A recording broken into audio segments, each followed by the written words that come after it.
Mas falando de eleições, eu quero fazer aqui nessas lives que a gente faz de giro de notícias, sempre trazer notícias sobre as eleições, porque é um tema em alta e, enfim, só acontece de 4 em 4 anos, essas eleições relevantes, de fato, a nível nacional. Então, a notícia que a gente tem dentro desse tema de eleições 26 é que ontem, na noite de ontem, o governador de Goiás, Ronaldo Caiado, que foi um dos primeiros a anunciar sua pré-candidatura à presidência da República já em 2024, saiu do União Brasil, o partido mais forte na Câmara dos Deputados hoje, para ir para o PSD, que também é um partido muito forte. Tá? O grande problema, meus amigos, é que o PSD, no qual o Ronaldo Caiado acaba de se filiar, já tem, para além dele, outros 2 pré-candidatos à presidência da República. A gente está falando de 3 pré-candidatos à presidência da República. Os 3 são governadores e os 3 são muito bem avaliados dentro dos seus próprios estados e os 3 estão se anunciando como pré-candidatos à presidência da República. Quando a gente ouve uma história dessa, de, bom, como assim o partido está com 3 pré-candidatos? É algo muito estranho. É algo que eu, sinceramente, não tinha visto até hoje na minha vida aí acompanhando política nacional e internacional. Mas, amigos, a grande verdade é essa.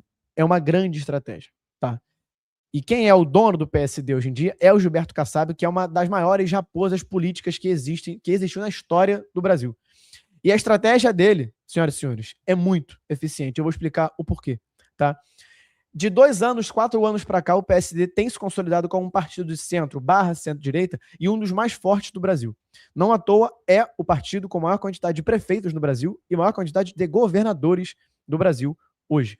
Então, quando o assunto é executivo, eles mandam muito. E além, é claro, de ter aumentado a sua bancada a nível nacional, tanto no Senado quanto na Câmara dos Deputados. Tá?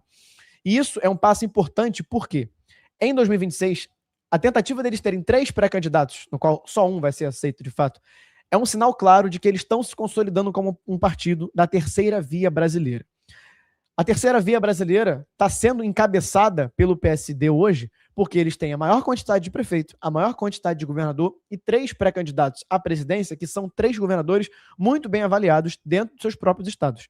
Eles vão tomar a decisão mais à frente, mas eles estão se consolidando como um partido que quer deixar de ser um partido meramente fisiológico do Centrão para ser um partido um pouco mais ideológico e de robustez nacional. E nisso eles têm mandado muito bem. Eles conseguiram articular 3 pré-candidaturas ao mesmo tempo. E, senhores, eles sabem muito bem que a eleição de 2026 já está no bolso dessa polarização que a gente já vem acompanhando desde 2018, que é a polarização entre o PT e o bolsonarismo. É impossível que não tenha, em 2026, um segundo turno entre Lula e Flávio Bolsonaro. Tá? Não existe essa possibilidade. Infelizmente, não existe essa possibilidade. Mas o Kassab sabe disso. E, honestamente, não importa para o Kassab, presidente do PSD a nível nacional, não importa para ele que ele vai perder. O que importa é que ele está se constituindo como uma terceira via a nível nacional para, em 2030, lançar uma candidatura própria para presidente. De novo. E aí sim, em 2030, eles têm muito mais chance do que hoje. Hoje é uma etapa para chegar em 2030. Sabe por quê? 2030 especificamente?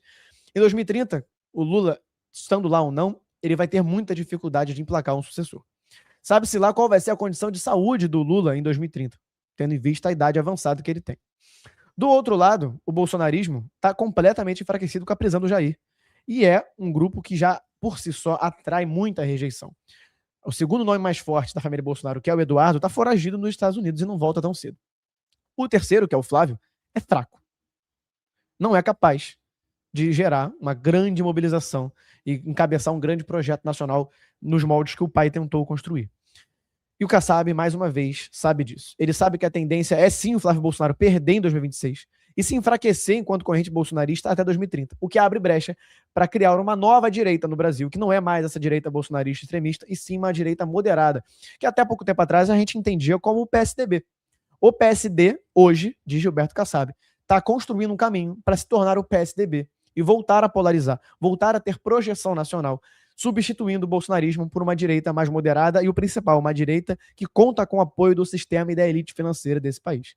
O Kassab, ele trabalha na Secretaria de Estado do Tarcísio, que é o candidato da Faria Lima, é o candidato do empresariado brasileiro hoje.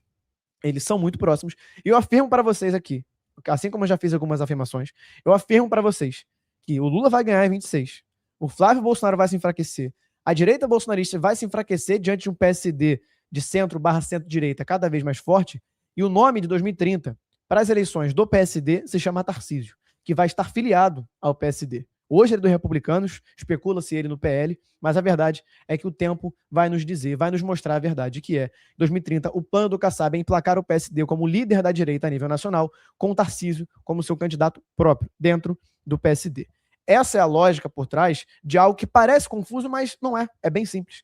3 pré-candidatos à presidência da República para um mesmo cargo no mesmo ano é uma tentativa clara de emplacar uma robustez a nível nacional e consolidar o PSD como, primeiro, um partido menos fisiológico e mais ideológico, e segundo, um partido com projeção e com nomes nacionais.